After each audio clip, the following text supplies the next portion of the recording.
welcome to Lisa. Today we have a special guest, the Bitcoin Messiah, Anthony Pomp in the aisle.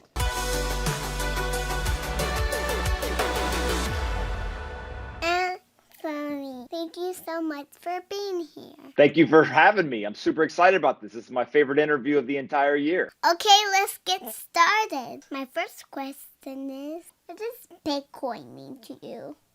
That's a great question. I think Bitcoin ultimately just means freedom. It says that nobody can tell you what you have to do. They don't tell you when to do it, and they don't tell you who you have to do it with. You're just free. You can do whatever you want. You want to eat ice cream? You want to go to sleep? You don't want to go to sleep? Whatever you want, whenever you want. That's what Bitcoin does. I feel the same way. Could you explain? Not your keys, not your coins. Yeah, it's pretty simple. It's basically like if you want to eat a snack, if you don't have the snack, you can't eat it. It's not yours. Well, same thing with your money now. Ultimately, not your keys, not your coins means that you just have to have possession, and then nobody can tell you what to do with it. It's yours. That's so cool. My next question is, what's a coin? That's the best question that anyone's asked me all year. I don't know how your parents let you ask that question, but that's a good one.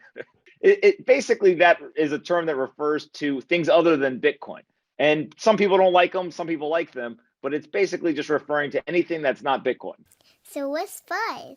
FUD is basically what people say to try to scare you from doing something. They're trying to make you have fear or uncertainty or doubt.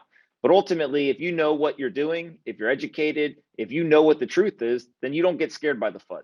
Can you talk about the energy FUD? One of the big things that people who don't like Bitcoin talk about is they say that Bitcoin ends up using a lot of energy. But just because something uses a lot of energy doesn't mean that we should get rid of it. So for example, Christmas lights, everybody loves Christmas lights and it helps us celebrate Christmas time. But Christmas lights use a lot of energy. In some cases, the Christmas lights actually use more energy than entire countries. But that doesn't mean that we cancel Christmas or we take down all the Christmas lights. It simply means that we've decided that Christmas lights are good enough to consume that energy. Bitcoin's very similar. Bitcoin basically says, yes, we consume energy, but that energy consumption is for a really good reason. It allows us to control our money and no one can take it from us and no one can make it worth less. So whether we're talking about Christmas lights or we're talking about Bitcoin, sometimes consuming energy is actually a positive thing. And the people who don't like Christmas, they yell about the Christmas lights. And people who don't like Bitcoin, they yell about Bitcoin. But either way, I like Christmas and I like Bitcoin. So I think it's okay.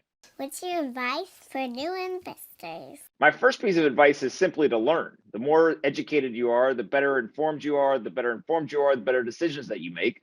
And then the second thing is, especially for young people, is to simply get started investing in general. So being young is a big, big advantage. And so if you're a new investor, just get started. You're very active in the Bitcoin community. How do you think a Bitcoin community can improve? Yeah, that's a very good question. I think that myself and other people in the Bitcoin community really understand Bitcoin and have a good sense of how it fits into the larger world. You still got to be nice to people. And so every once in a while, when somebody who doesn't like Bitcoin starts talking, maybe what we can do is we can just smile at them and say, okay, thanks for your opinion, but I'm going to keep doing what I'm going to do.